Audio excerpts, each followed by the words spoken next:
So, our top 5 least favorite movies of all time. This was a difficult list to make. Okay. Welcome to Movies with My Dad. Yes, welcome to Movies with My Dad. Whatever, everybody knows that. That's what I put it in the title. Okay. Well, Ryan threw down the challenge of coming up with our top 5 worst movies of all time. Well, it was actually a friend. It was a friend of ours who will remain nameless for their safety if they choose.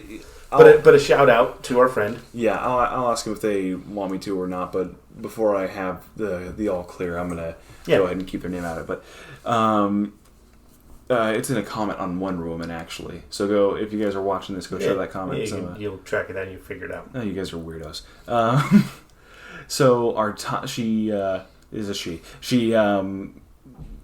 challenged us to think of our top 5 least favorite movies. So I found this one really difficult to do because you don't think about your least favorite movie. You think about your favorite movies. So it didn't take me too long. It took me half an hour. But the ones you don't like, you don't watch again, and you bury them. You don't. Right. You either walked out, walked away, or just too terrible to even think of.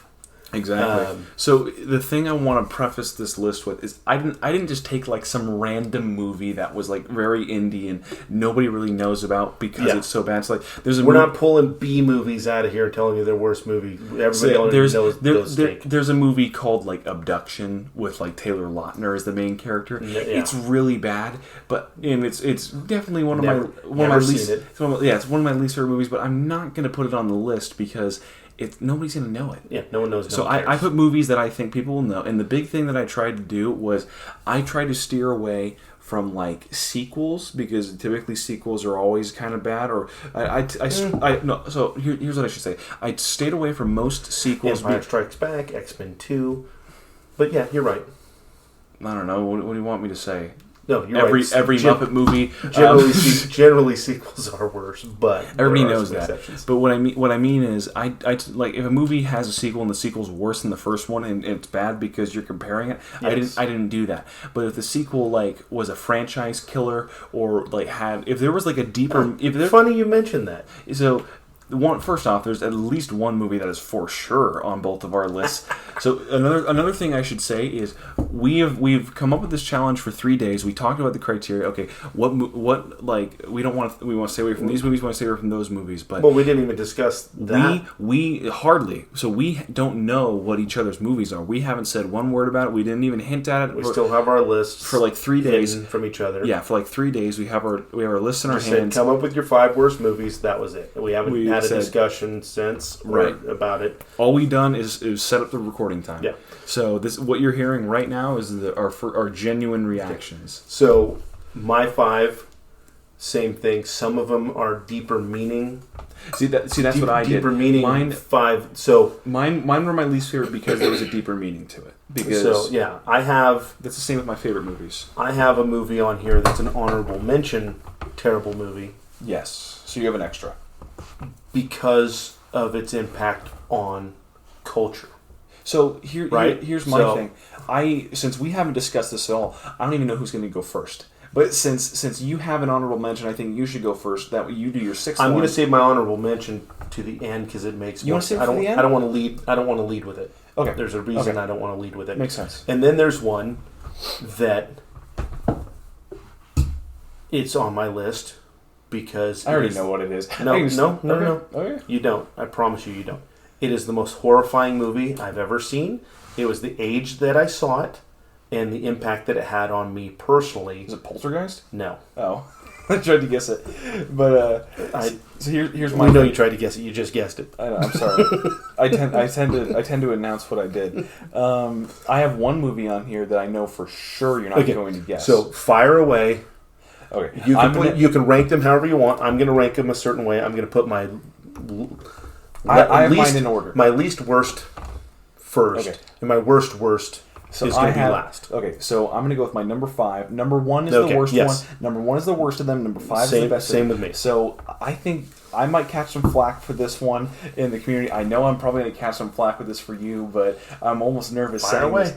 My number 5 least favorite movie is the original animated Transformers movie. Oh, how dare you? I really no. I don't like it. Because here's the thing. I know you grew up with it too, but here's my. And by the way, we have to say why. Here's the thing. Oh, I know. There's a why. Here's the thing. I love a lot of the soundtrack, but that's about it. Because I grew up with all the DVDs of Transformers Season 1 and 2. We never had 3 and 4, so I didn't know Hot Rod or all these other guys. So I grew up and I would watch these constantly. And it wasn't just like the first 1 or 2 years that the season was out and then the movie came out. I watched these for years. And this was my childhood. Optimus Prime, Bumblebee, the Dinobots, everybody. I love the Transformers. And I watched the movie for the first time, and I watched all of my beloved Transformers die, and here's why it made the list. Because it was used for marketing and it was used to sell more toys. It honestly, it makes me really mad thinking about that.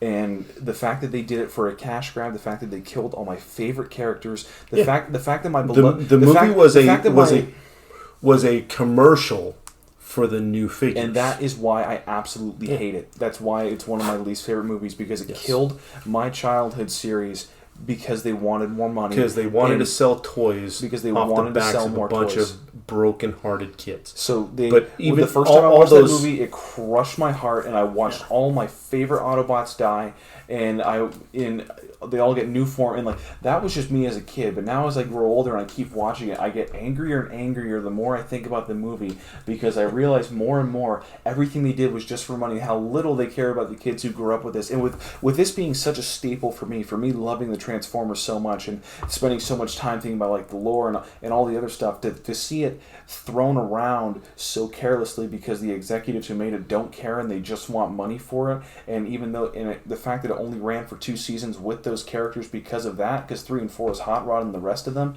it infuriates me, and that's why it's on the list. So I wouldn't disagree with you in any way. The only difference, and I'm glad it made your list, because it didn't make yours, that's for sure. Well, no, but the only difference in your opinion, because you're spot on with all of that, the only difference is between your experience with that movie and my experience with the movie is, for me, it happened in real time. Yes. You didn't have it spoiled for you. You didn't know what was coming. No. But I watched it as it was happening. Transformers was new. It was everything. There were reruns, because it was on every day. Yeah. But this Transformers was my life. It was my childhood. It was everything. And I don't know how old you were when you watched it. Probably around the same age I was when I watched it. But here's my thing. I started watching that when I was like 5 years old. And here's the thing: we have like the DVDs of it, and they tend to get mixed up. They tend to get a little lost, or you start watching other stuff. So I would watch these so much, and I had like to the point where I haven't seen a lot of the Transformers stuff. I hadn't watched it in like a few years, right? I'd see little tidbits here and there, but because we were moving and we did other stuff, we grew older, we went through some awkward phases, and it had been like years since I actually sat down and watched a Transformers episode. And my buddies come over, we start talking about how much we love the original series, and we track down a DVD and we play it, and I've got like the whole DVD memorized by heart that many years later because I loved them. Yeah, because you watched them. So, Uncle Dan and our buddy Dustin, who was our neighbor, the three of us, you ask either of those two, and they'll tell you the same thing. They hate it. It was devastating. It was absolutely devastating when we watched that movie, and we watched it unfolding before our eyes that Optimus Prime is dead. We're like, okay, and then they never brought him back. They brought him back in some whack. Well, they brought back nonsense characters by that time. I didn't have Beast Wars. I didn't have all this extra stuff. All we had was this. This was it. And they recycled the same toy in who's the guy who's supposed to get the Matrix? Magnus. Ultra Magnus. Yeah, it's Optimus with a new trailer and a white paint job. I mean, that's as generic as it gets. Yep. But kids bought it. Danny had it. I had Optimus. It got broken. But yeah, the only reason it's not as strong on my list is because I've had 30 more years of repressing the truth of it. I'm only just not coming out of my childhood. Okay, I need some therapy. Yeah, So I've had time to put it behind me. The other thing for me though is I didn't watch that movie until I was like a lot older. So for me, it was like almost 6 years of just watching the first 2 seasons, and to me that was Transformers. And so for like imagine like 6 seasons of Transformers came out, and they were all just as good because they were all the exact same thing. You always knew that there was a Transformer movie. I knew there was a movie, but I never watched it. It was looming out there, and you could watch it anytime. For us, it's like we grew up watching this daily. There was G.I. Joe, there was Transformers, there was then Gilligan's Island and Star Trek. There were that was the 4 shows I remember watching every day as a kid. There were some other ones that came and went, but then we heard, they're making Transformers the movie. Oh my gosh, this is unreal. And then we watched it with great anticipation and excitement, and then they killed off all the characters that we knew and loved. Whoever wrote that movie, I don't like you very much. Oh no, they've been threatened with their life. Now your top 5. My number 5. Your 5th one. Your number 5. Garbage Pail Kids. I don't know that movie. Okay, so come on. It's actually about the same time the Transformers movie, and this might be an obscure one for anybody who's not of my age, my generation. Look it up. Okay, you've seen Howard the Duck, right? How cheesy and hard that is to watch. Yeah. Okay.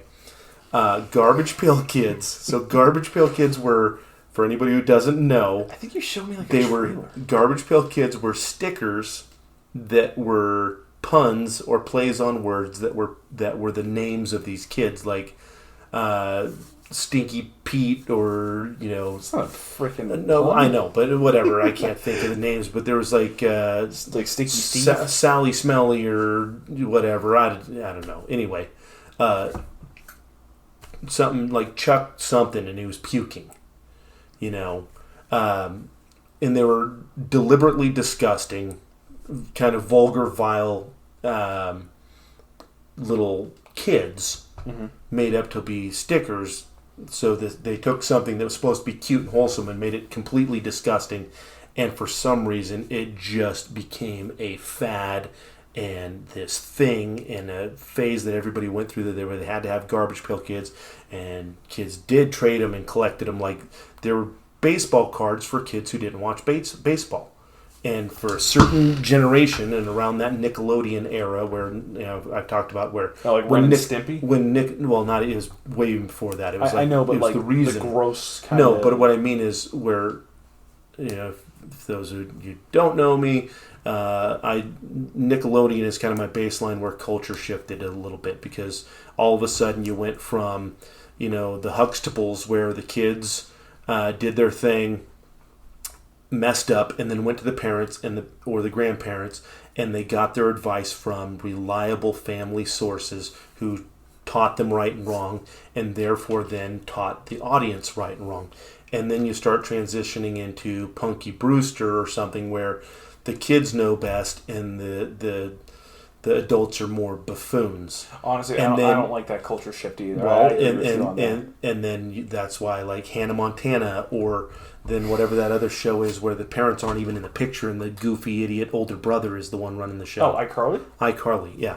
So when Nickelodeon first came on the scene, they were the gross out channel, and they had Double Dare, which I actually love, but all of a sudden talking about and showing boogers and picking your nose became cool instead of taboo. But their sales pitch, they had a Nickelodeon magazine that came along with the channel, the actual channel. It's where cable TV started coming into the picture. They had Nickelodeon magazine, and one of their ad tags was "Tell your parents to order you Nickelodeon magazine." When everything before that was ask your parents to sign you up for Highlights magazine or all these wholesome things, and Nickelodeon magazine was like trash for kids. It was absolute garbage. So that came out around the same time as these Garbage Pail Kids. So there were these gross things where they were either peeling their skin off, or like Razor Larry or something. He's shaving half of his face off so you can see his skull, whatever. So they had a movie where it's all these actors, kids, little people, if that's still the acceptable term. I'm just basing that off Little People, Big World. Anyway, in costumes with these giant oversized heads that barely had any animatronics to them. It's scary, not amusing or fun or funny. For some reason, Dustin and Danny and I went to the theater and watched it like 50 times. But it's What? It was there was nothing else out. You're talking about one movie a month at best that comes out into the theater. Your megaplexes had 4 theaters. That was Well, my thing's like it's made it on your list and you watched it this many times and it was such a popular thing. because there was nothing else out. But it was good, just so terribly made. And we said no B movies. At the time, it was a main run, very popular movie, but it was just Makes sense. garbage. Makes sense. Look it up on YouTube, watch a clip of it. It'll take you 2 seconds to see why. Jeez. Garbage acting, cheesy costumes, no plot, just garbage. So Just garbage. I don't know how you're going to feel. I'm going to go with my number 4. Okay. I don't know how you're going to feel about this, but I know I'm going to catch some flack if there is an audience watching this. Yeah. My number 4 spot is Moana. Okay. I cannot... Because they rhyme island with island? No. I cannot stand Moana. I can barely even stand talking about it. Okay. It is my least favorite movie Disney has ever put out there. And, like, if it's to the point where if it's on, I'm out of the room.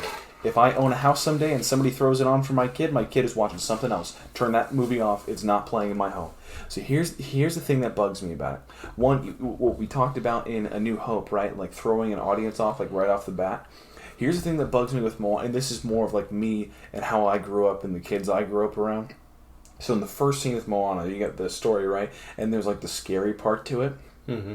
And then all the kids are terrified, and Moana's sitting there all goofy-eyed and smiling. And to me, it brings me right back to all those stupid little fake kids at my school that would do stuff like that and like trying to be different or trying to act like it's like they're. So I don't know if you know about this, okay, but this is a really big thing with kids my age. So if it was ever pouring down rain or if it was ever really, really cold, you'd always get that one kid That wears shorts. that wears shorts and a t-shirt, and he'd say things like, "It doesn't bother me," or he'd go like, "You think I'm this, not cold." You think this is cold?" Yeah.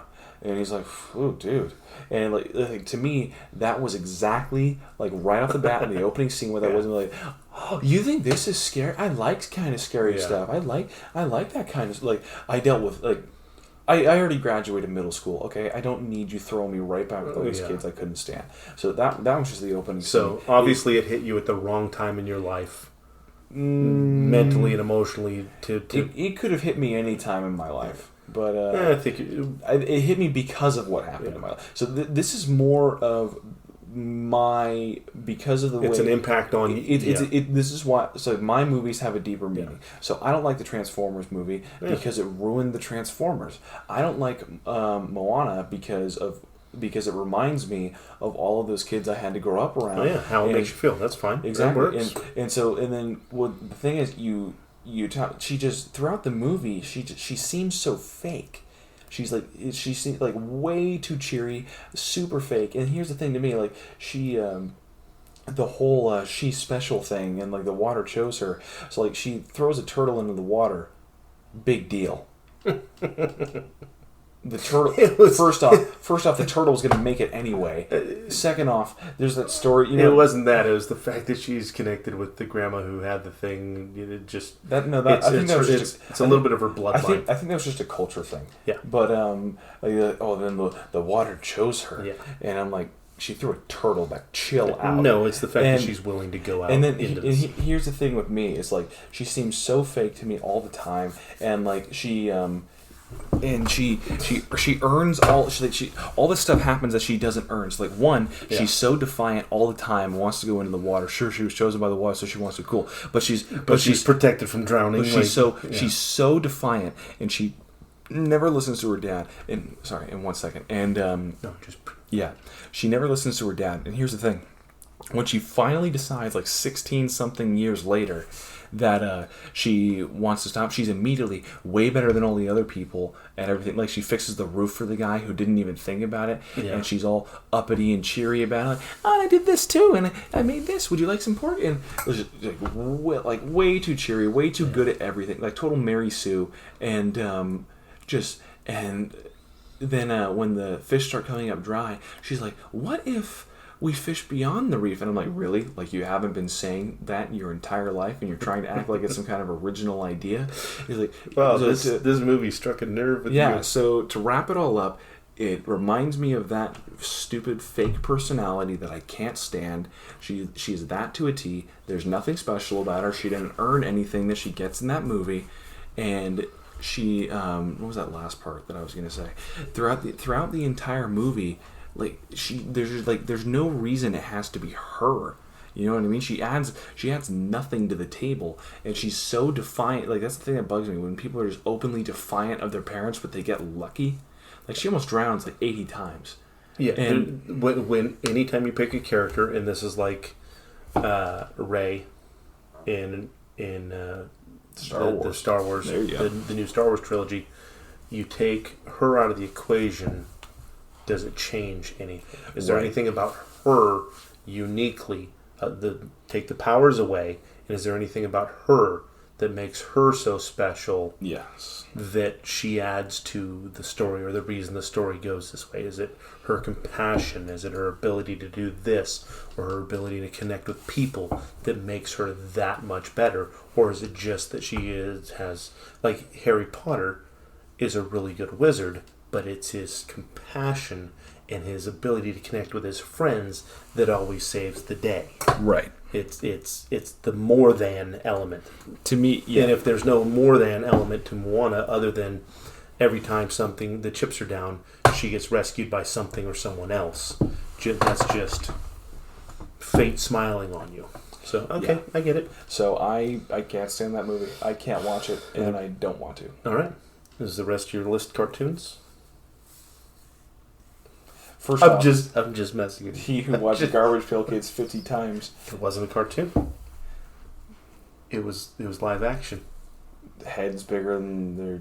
Oh yeah, there were big animatronic heads thrown on their bodies. Okay, so was the Super Mario Bros. Movie, but I'm not calling that a live action. Oh, that was terrible. So- Man, you want to talk about cheese? That, Yeah. I didn't. Okay. It's on my list, but So, this, when you talk about impact on me, it could be the number one if you wanted to talk about Really?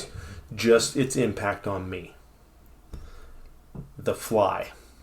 oh my gosh, I remember you talking about this. Okay, so our movie choices are Wait, definitely. Can I say something? Can I say something before? Like, Yeah. like what? All I know from this right now is my dad telling me how this movie used to scare the you know what out of him, and it just grossed him out to no end. And he's like, "Oh, you like wake up in cold sweats from this movie." Oh yeah. So hopefully my parents never listen to this. But what were you two thinking? Okay. So, like I said, we're dating ourselves. We're definitely showing the generation gap, and this is the whole point of movies with my dad, of what our choices are. Mine obviously are skewing over 45 years. So Yours The are Fly is a skewing over horror 19. movie. Yeah, it's a horror movie. I watched it when I was like 8 years old. Oh my parents gosh. allowed me to watch it. I wanted to, everybody was in the living room. It was time for me to go to bed. I had to go to bed, earlier than everybody else because I was younger than my siblings by quite a bit. And I insisted, I want to see it. It was a remake. It was Jeff Goldblum and I think Gina Davis. Yeah, Gina Davis. And the two of them ended up married for a while or whatever. It was a very popular movie when it came out. And I wanted to see it. It was at home on VHS. We rented it back in the day. That's how you did it. You went to a video store. You didn't go to the theater for only occasionally. So it was expensive. Well, at least first run movies. So 8 years old, I really want to watch it. And so my parents are like, okay, fine. You want to watch it? Go ahead, stupid. I'm sure that's what they were thinking. But it's a real tough It's a real tough way to teach a lesson To an 8-year-old. to an 8-year-old that has a lot deeper consequences. So I'm 8 years old and I'm watching this movie, and it starts out where Jeff Goldblum gets in this teleportation device because they're coming up with new technology, and a fly gets in with him. He teleports the other one, and his DNA gets combined with that of a fly, and he transitions into a fly as the movie goes on. And it's not like the old movie where all of a sudden you see a dude with a fly head that's super tiny and it's, PG. It gets disgusting. Skin falling off and flaking off and peeling, as gory and nasty as you can get. There's a scene where he's in the bar or something and someone picks a fight with him, and he ends up throwing up on the dude's hand like a fly would throw up on something, and then the acid dissolves. It starts to dissolve the guy's hand. It's thoroughly disgusting. Then there's and take your kids out of the room if they're listening to this, because this one's, it's gory. Is this the Jaw one? Yes. Yeah. So he's doing something else, some other part of the movie, and someone reaches up and touches his face, tries to grab something, and his jaw falls off. His lower jaw falls off. And he's losing teeth through the whole thing, but when his jaw falls off into someone's hand, it's just so gross because he's transforming into this giant human-sized fly. Just the special effects on it were... So as far as like a movie, if you like horror movies, it was a great movie, and that's why I have a hard time putting it on my list. But the impact it had on me, I don't like horror movies. It was absolutely disgusting. It freaked me out. I ran away after the puking on the hand scene, but then I made my way back down the hallway and watched it, peeking through the wall to not see the whole thing, but I had to see how it ended because I couldn't let it go. But yeah, scared the crap out of me, traumatized me as a young kid, and just thoroughly disgusting. So it makes the top 5, just because its impact on me, because it's so horrific. You can bring your kids back now. Yeah. That was grossing me out. Just listening to that. Ugh. So my third one, and this is more of a kind of a culture thing and our lifestyle. I put Noah. Oh yeah, good call. Noah is, oh my gosh, Good call. that honestly, it almost made number 1. Wow. Yeah. It was, to me, is like here's the Well, thing. knowing that you and I probably have the same top 2, We 100% have the same top 2. I can see why it didn't. But yeah, anyway, go ahead. So Continue. here's the thing about Noah. So I won't say exactly what we are, but we are a Christian valued family. So we, believe me, we know we study the story of Noah. So to watch it get ripped apart in this fashion, in part action movie, part disgusting, hypersexual, very... What? This is like the stuff with Emma Watson and like her boyfriend in the movie. That was like ridiculous. Oh, I don't even remember that part. All I remember is the rock monsters helping. I won't even. Yeah. So like, they didn't show, like, it was very Alluded to, It was yeah. very suggestive. That's what I'll say. Like, to the point where like you would, like you would have to take kids out of the theater. Yeah. Like just off of those scenes, just because believe me, you don't want Yeah. to explain what was going on. But so like you had all of that. Then you mix that with like. If you're gonna try and do like a realistic story of the Bible where like you make it kind of, because here's the thing, if you make the Bible into a movie, it's gonna be rated R. Well, remaking Ben-Hur, we saw the Ben-Hur. Isn't Ben-Hur a really good movie? Is this the one I'm thinking of? Is this Yes, the chariot race one. Yes, that's a great movie. With the 2 brothers and a stepbrother, whatever. Yeah. That was a phenomenal remake. It was very powerful, very emotional. This one started skewing sci-fi off of a Bible story. Disgusting. So here's the thing: if you want to make something dark and gritty and feel real to the story, don't have massive rock giants. like I remember we were walking out of the theater, and I was still somewhat young at the time, so I asked you for clarification. I remember this so vividly. I asked you for a little bit of clarification. I'm like, Dad, was that somewhat accurate? And you looked at me. I'm like, I'm pretty sure there isn't a quote in the Bible that says we take the giants first. And Yeah, at that point, I was like, okay, this movie was stupid. Yeah. Like, and I remember very vividly. And cover your kids' ears if they're listening to this part. This is the part that really stuck with me, where I'm like, we really should have just two parts where we really should have just walked out of the theater.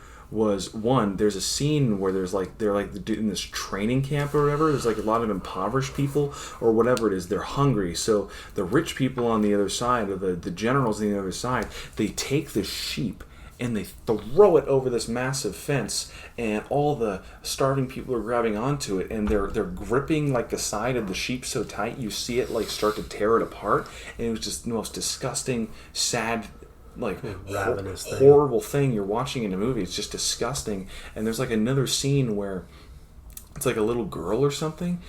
I think she died because she got like trampled to death by like a mob, and it's just like, and there's like, I don't remember it completely, but there's like some witchcraft in the movie. Yeah. It is just the most. This is a movie. I don't even remember most of it. See, that's the thing. This is a movie where we look back on it, and the only thing we say is we should have walked out of the theater. Yeah. It is one of the worst movies I can possibly think of, because of one, the big thing for me and why it made the list so highly was what it does to a very famous biblical story. Yeah. And the way it skews it, and the horrible twist it puts on it. And your faith in Russell Crowe as an actor.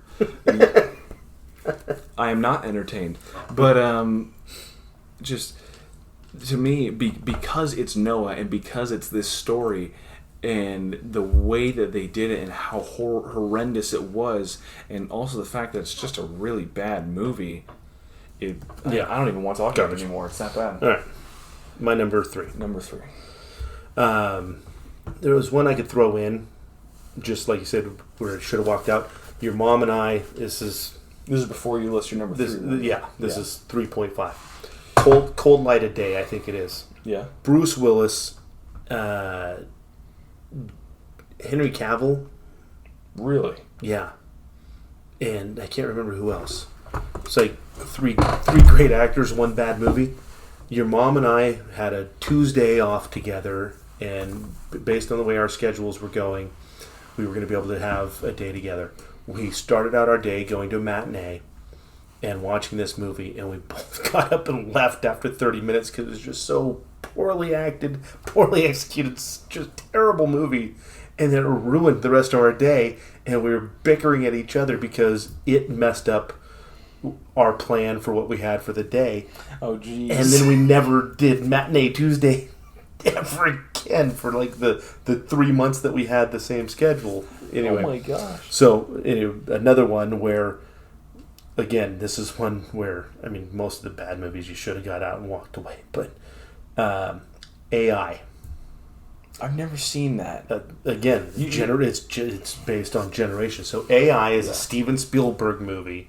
I've heard about this movie. Beautifully crafted special effects, CG for the time. It was really, really well done. Great visual everything to it. You know, really stunning looking shots and views and everything else. It had was it Haley Joel Osment? Yeah. Sixth Sense. And it had who's Grindelwald in the new Johnny Depp? No, Jude Law. Yes. Jude Law was in it. Anyway, just really amazing. It was about this these family. I think their kid died, and they replaced him with an AI kid, or they adopted this AI kid, and he doesn't know that he's real. It's kind of like a Hallmark card version of Blade Runner, where the kid doesn't realize that he's a robot. So the family, like they adopt him or whatever, or create him, bring him home. I can't remember what is blocking it out. And then the mom just can't hack it, and the fact that he's not real, and it just doesn't sit right, and they ditch him. And then he, basically Land of Misfit. A terrible story. Yeah, Land of Misfit toys himself, and gets kind of guided through the rest of the story by the Jude Law character, and it was just so slow. It's like a 3-hour movie. Ooh. But with nothing. It was just boring dialogue and multiple endings where you're like, okay, just let's put a bullet in this movie's head and walk away. It's like, are we done with this? I don't get it. It's going nowhere. What's the point? You don't care about the characters. You don't care about the kid. And it's like, whatever. There's a point in the commercial where... There's a point in the movie where you can tell there's like 30, 40 people in the theater with your mom and I watching this. There's a point in the movie where he's like making the mom a cup of coffee and trying to impress her and doing everything he can to make her love him, but it's not her real son, so she's not like into it. And so I shouted out, "What is this, a Folgers commercial?" Everybody in the theater started laughing because they were all feeling the same way. It was just this garbage movie, and just such a, it's like that was the only enjoyable part of the entire movie experience was just no one cared if I interrupted the movie by shouting something out. And I'm not the guy that shouts stuff out in the theater. I take the movie watching experience in the theater very seriously. So the fact that the movie was so bad and everybody was okay with it, it was... We've almost gotten into a couple fights with people who wouldn't shut up. Yeah. So anyway, yeah, garbage movie, plotless, pointless, 3 hours of your life you'll never get back, and it's like twists and turns that go nowhere for no reason. Garbage movie. Sorry. So you already know what my top two are. Why don't you guess number two? Well, my number two is the same, and it's Avatar: The Last Airbender. Avatar: The Last Airbender. Yeah. Okay. Okay. You want to say our number one on three? No, we'll save it. Let's get through Avatar: The Last Airbender. So let's bad. let's both talk about it. So here's the thing for me. Once again, I grew up with Avatar: The Last Airbender. You don't even want to hear me start going. Actually, yeah, you do. But like, my goodness. Here's the thing I have to say. That is my favorite TV show of all time. I love Avatar: The Last Airbender with all my heart. That is, like, if I could choose any one show, like, if I had one show to watch for the rest of my life and I couldn't watch any other TV, I would choose Avatar: The Last Airbender. So I can sum up really quickly why it's number two on both of our lists. Right. One, even if it didn't have the cartoon to go with it, it was a horrible movie. A garbage movie. I mean, the worst acting. I mean, these people couldn't act their way out of a paper bag. It was ridiculous. Like, they're reading the script for the first time on camera. It is that bad. Yeah. Just so horrible. And then the fight sequences, the choreography was garbage. Just everything about it. It's like, it makes a B movie look legit, just how garbage the acting is. And the special effects are not that great, but it's so disappointing from such a great... You're talking about the director that did Signs and Sixth Sense and all these great movies. Then he goes... Unbreakable. And then does Avatar: The Last Airbender. You're like, oh, in the hands of a... Yeah, he's had some disappointing movies. He peaked in the early part of his career.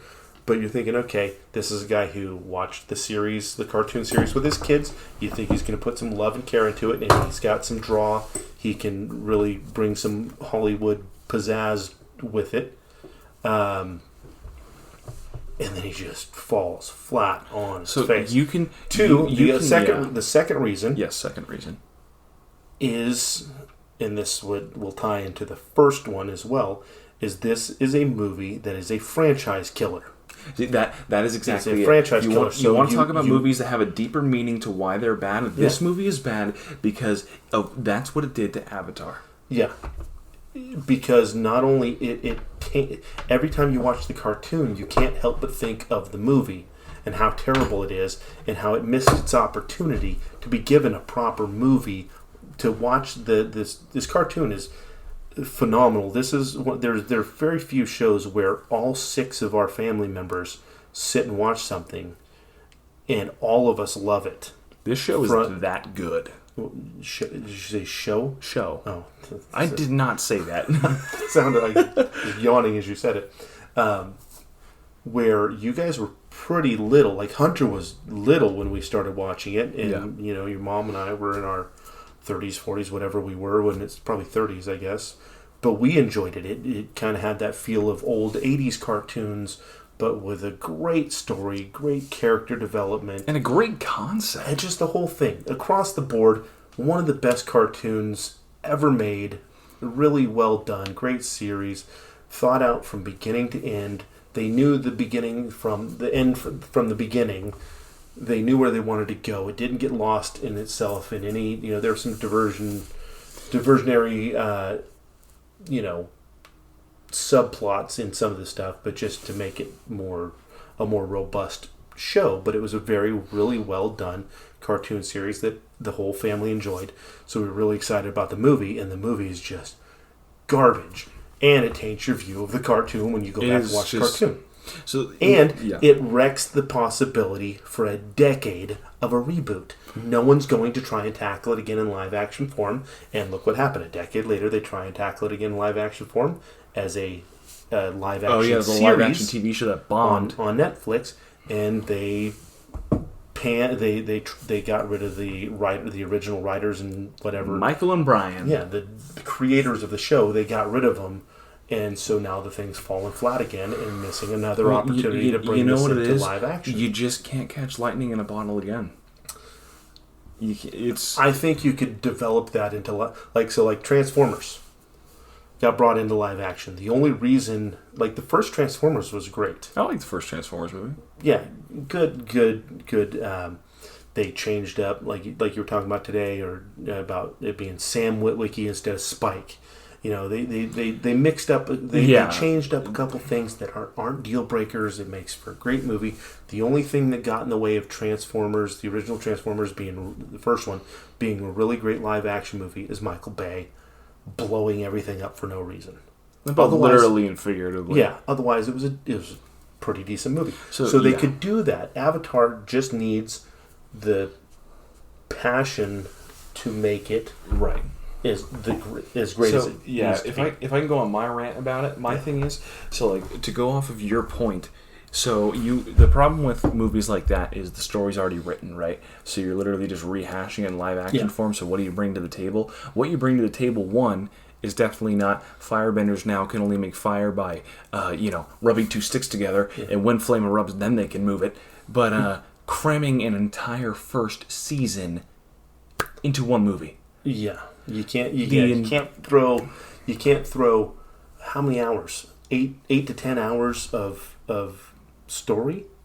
Something like that. At least. In the first story, you had a 2-hour live action. You had the origin story. You had the fight with Zuko. Yeah. You had the winter solstice. You had the forest episode. You had the entire siege of the North Pole was an hour. But the thing is, even biting off too big of a piece of pie is not what made that movie suffer. There's so much we're not touching on because there's so much to touch on. First off, his name was Ong. His name was Aang. His name is Aang. Okay? Yeah, they changed pronunciations of names. They overdid. They changed the choreography with just garbage. They changed the looks of every character. Yeah. No character looks like who they are in the show at all. Like Uncle Iroh, I think, even though it's Uncle Iroh. Yeah, you understand me. And the thing is, this is the only one that everything the kid looks terrible. The Avatar looked close. Big-headed, bald-head kid. He just bad acting. The bad acting, but I think he did. I think he fit.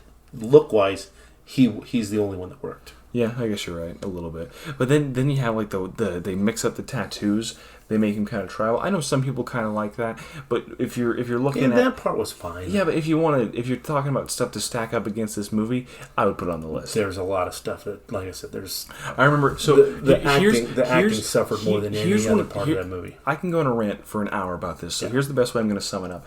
We once a couple of years ago. Yeah, we'll never do a movie review on this, so don't worry. It's just you ask us for a movie review on Avatar, I will delete my channel. But so this is a movie where we've gone back. I've gone back a couple times. You've gone back a couple times. We tried to watch it just to give it a fair shake, and got 15 minutes into it. No. So that wasn't it. We a couple of years ago. So after the whole fair shake, we realized it was terrible. But a couple of years ago, we'd known it was so bad, but it was on Netflix for a little bit because the show was on Netflix as well, and they have the rights, so they might as well do it, right? Yeah. So we're looking at it, and I'm like, I think it was me or somebody else. We said something like, the only reason we could watch that movie is to make fun of it, kind of like riff tracks. riff tracks. And so we're going to do our own riff tracks. Yeah, over it. you went like, you know what? Let's do that. Yeah. Let's that's the thing. We don't like talking. Yeah, that was like a year ago. Yeah, we don't like talking during movies, right? But if you already know the movie and you know the movie's bad, I say why not? It can be a fun night. But we did it with the intent that we knew we could talk over. We this were movie. going to deliberately just trash the movie. Yeah. So I'm going to say this one because I'm very proud of it. I made my joke right off the bat because we knew this movie was so bad. The opening scene, it says book 1 water, and I just went book only. And I thought it was the best. I thought it was so clever. The most clever thing you've ever said. Completely. Yeah. And what's it called? We start making jokes, and like Olivia said like one thing that was really funny. You said like one joke that was really good, and the jokes were really landing. But here's the thing: even though it was so funny, and we were doing the commentary over it, we still didn't even make it past 15 minutes. If you want to actually time check us on this, we cut it off right when they made it to the Northern Air Temple. Right when he's like, "You guys can come out now," or something like that. As funny as it was, and as good a time as we were having mocking it, it still is so bad we couldn't sit through it to mock it. To me, because it's so hard to watch. We couldn't mock it because it was that bad. To me, the opening scene of Batman and Robin was better than this one. And you had ice skates and details in the bat suit that shouldn't have been there. Exactly. And Arnold Schwarzenegger going, "Ice to meet you." Yeah. Just okay. You and I both know what the number one is. On 3, 1, 2. Okay, hold on. Do you want me to throw out my honorable mention? Yes, real quick? please. Honorable mention first. So my honorable mention is Colors. Colors is a movie about Bloods and Crips. Robert Duvall, Sean Penn, 80s movie. The reason it makes my honorable mention list is good movie, really well done, well acted, well executed. The impact on society, like worldwide, United States-wide, growing up in Rohnert Park, a quiet... What? I don't want to give away our information. We're going to dox ourselves? We don't even live in the same state anymore. Who cares? Why would you say that? Who cares? Hey, I grew up in Rohnert Park. Big deal. I don't live there anymore. Anyway, good luck finding out where that is anyway. So, point is... Who's going to find us? No one wants to move there. Whatever. A small bedroom community, latchkey community close to the Bay Area where everybody was commuting in, blah, blah, blah. It was... in the 80s, it was relatively Mayberry. It was a small, quiet town. The movie Colors comes out, and now everybody, and I mean everybody, from 5th grade to high school and beyond, now everybody wants to be a gangster. Everybody wants to be a gang member. Everybody in the town came up with all these different gangs and groups, and everybody divided themselves and started wearing different colors and whatever.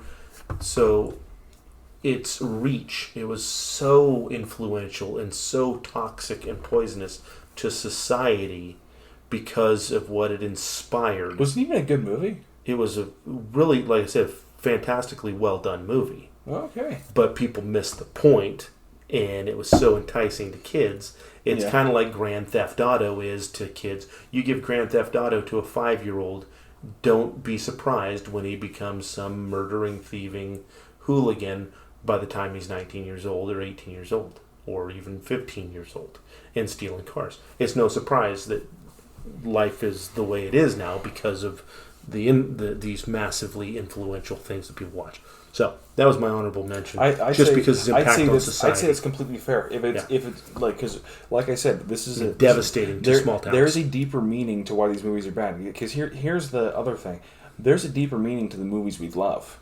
Yeah. There's a connection there. So like with stuff like that, if it influences a culture in a negative way, absolutely throw it on there. Yeah. You and I both know the one. Okay. Number 1 on 3. Go ahead. No, I want to do it in sync. All right. It's funny. 1, 2, 3. The Last Jedi. Yeah. There is no worse movie. This is a movie where I said this in the Godzilla vs. Kong one. You don't just not watch this movie. You Fahrenheit 451 that thing. You get rid of it. Here's the worst part about this movie is the people behind it. Here's the biggest reason In around it and through it. Here's the biggest reason why it made the list, because it was the franchise killer of Star Wars. I'm not saying Force Awakens was perfect. It's the franchise killer of franchises, and it's straight up killing Disney. Okay, so I'm an original trilogy fan. Or you're more of a... Well, you're an original trilogy fan. Give me a break. Yeah, I'm an OT fan. But there are... Even original trilogy fans can find common ground with prequel trilogy fans. Prequel trilogy fans who grew up in it, original trilogy fans understand. Hey, that's what you grew up with. You were a kid when it came out. It was just as influential to you. The prequel trilogies were just as influential to you as the original trilogies were to me, because of the time it hit in your life and where you were and the magic of it. Like, I get it. I can get behind it. Yeah. And I can watch Jar Jar and be annoyed by him, but still enjoy the movie, the plot development, the characters. I can the bad acting. I can get through. I can stomach all of it because it still plays in the same sandbox. It still abides by the same rules. Right. It still has the same heart and the same core and the same fundamentals and core values that the original trilogy has. A New Hope, although it was almost a scene-for-scene rehash of... not A New Hope, sorry. Force Awakens was... A scene-for-scene of A New Hope. It was, a rehash of A New Hope with some different characters and some nonsense thrown in. Different pacing, the modern pacing like we were talking about. It had its perks. But for a right out the gate, for the first movie in another 10, 15 years since the prequels. If you start thinking about like the build-up and the amount of pressure and the amount of weight this movie needed to carry. 10, 12 more years since the prequels, people thought there were never going to be any Star Wars movies again. George Lucas actually sold the franchise to Disney. You're like, oh, that was never going to happen. How crazy. But now Disney's at the reins. They're going to have... You'll overheat it. They're gonna get to it. They can put some weight behind it. You can draw from the best story writers and the best actors and the best directors and everything else. And Lucas kind of goes off on his little tangents and lets his emotions get, and I want to see this happen. That's why midichlorians came out, because his original intent for the Force was the Wills, which were these little microscopic beings, but they were, like within you and had their own society in your cells. Just bizarre. It's like, dude, it's garbage. At this point, it does. If you sold us to that originally, we would have bought it. But you can't go back and do it. It's just garbage. Let it go. This has moved on past you and beyond you. Without you, you can't take it back, because it kind of, I hate to say it belongs to the world, because it is his property, his intellectual property, it's his story. Tell it. But at a certain point, you got to let things go, because the fandom has moved beyond. And this, there is no other movie property that is bigger, like we've talked about in one of our last review. So you can't just disrespect the coverage. So yeah, you franchise killer. No one can common ground it. No respectable Star Wars fan has. No respectable movie fan can like this movie. No. I'll disagree with you on that. Oh, okay. Because that's what the movie I shouldn't have said. Actually has some positives for it, but I can't even stomach going back and watching it to then go and do a review on it or critique it or anything else. We should do like a top 5 least favorite parts of this movie. I can't even do it.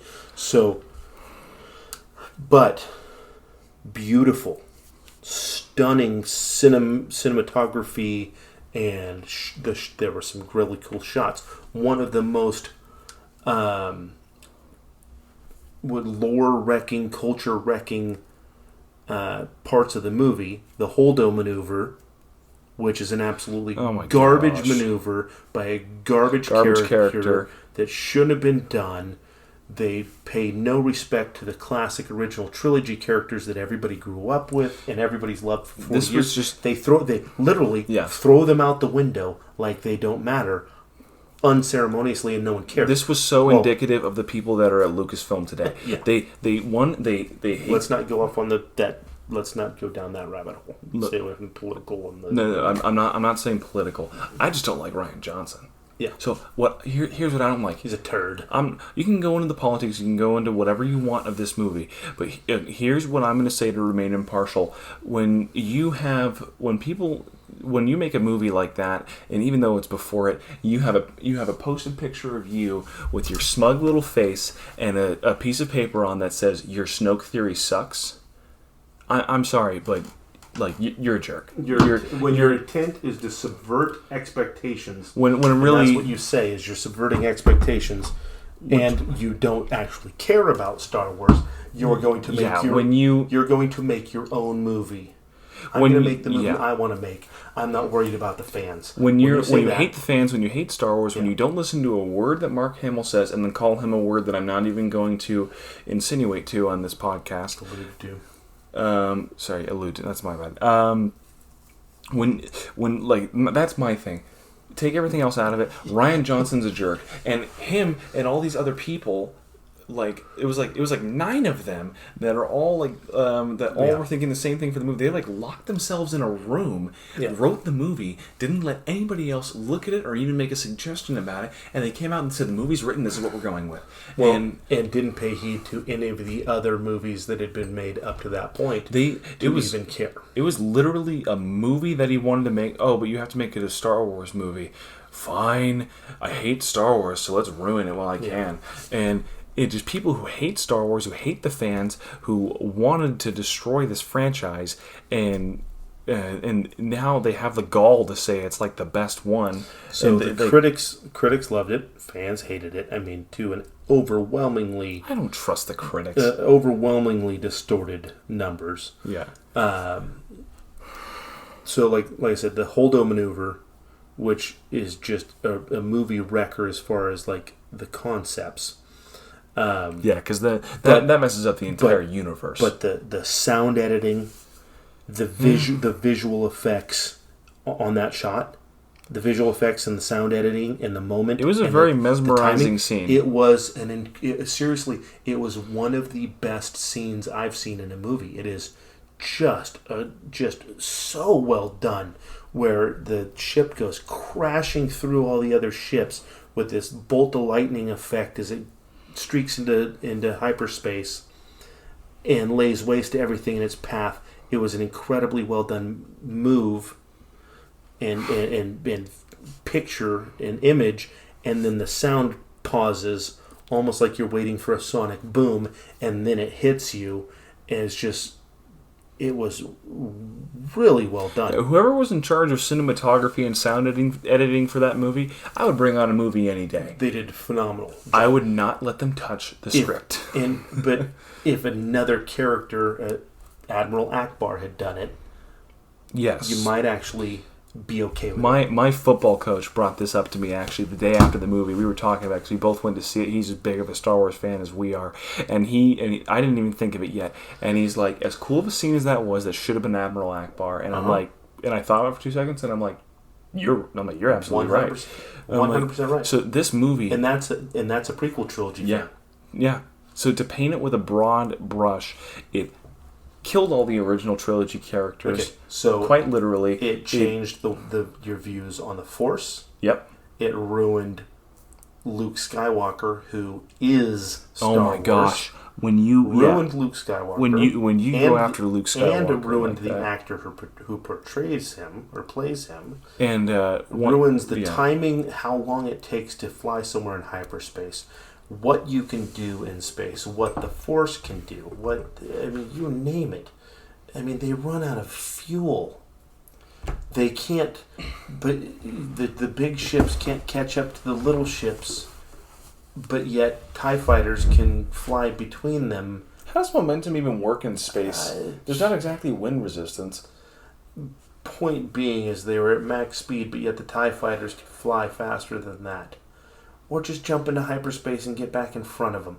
It was just not thought out. It was idiotic in every aspect, and it destroyed a franchise because when your it movie becomes is so bad, you kill the next movie because the next movie spends the first hour and a half cleaning up your mess. No. It ruined the franchise. Yes, but what I mean hold on. is, It ruined a movie that was a prequel, non-tangent movie. It ruined Solo. oh yeah, People deliberately protested and boycotted Solo because Last Jedi was so bad. Solo got released 6 months late. Solo got destroyed and didn't stand a chance of the sequel that they set up in the movie. I was talking about the Rise because of Skywalker. people didn't even see it. Then Rise of Skywalker had to go play rehab so much and had to rewrite and what retcon so much of what Last Jedi destroyed that they did their best to salvage everything they could, and it just ended up ruining that movie too. When your movie is so bad that it ruins the sequel because it's the sequel spending all this time cleaning up your mess, that's a bad movie. That's like smearing your wipe so bad that you also get it on the next roll of toilet paper. That's impressively bad. That's like something dying in your house and you clean up the entire mess, but the smell is still there and you got to move. Like that's like it's so. The movie is just so.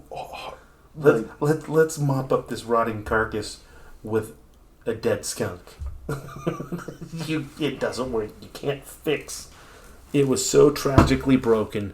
It was such a stinky turd of a movie that it made the next movie smell. And when you talk about impact and effect, that's a cultural impact. There is a war between fans and producers and movie studio executives.